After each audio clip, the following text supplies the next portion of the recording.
আজ এসএসসি একাদশ দ্বাদশের ফল প্রকাশ। আজ রাত ৮টার পর বেরোবে ফলাফলের দিকে তাকিয়ে রয়েছে যোগ্য চাকরিহারারা। সূত্রের খবর, ফল প্রকাশের আগে বারবার তা খতিয়ে দেখা হচ্ছে কমিশনের তরফে, কারণ এই রেজাল্টই অনেক চাকরিহারার ভবিষ্যৎ নির্ধারণ করবে।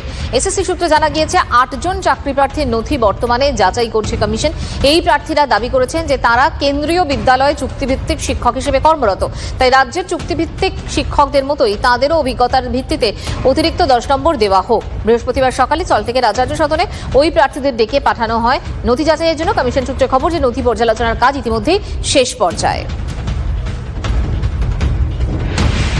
রেজাল্ট তো আমরা বলেছিলাম ডিসেম্বরের মধ্যে মাননীয় মুখ্যমন্ত্রীর নির্দেশে, তার অনুমতি অনুসারে এবং তার কথায় আমরা ডিসেম্বরের মধ্যে আশা করছি যে এই রিক্রুটমেন্ট এবং অ্যাপয়েন্টমেন্ট আমরা দিতে পারবো। তারই প্রাথমিক পদক্ষেপ হিসেবে আজকে 60 নম্বর যে পরীক্ষা হয়েছিল তার প্রাথমিক রেজাল্ট বেরোচ্ছে। এরপর ইন্টারভিউ নেবে এসএসসি, ইন্টারভিউ নেওয়ার পর পূর্ণাঙ্গ তালিকা বেরোবে।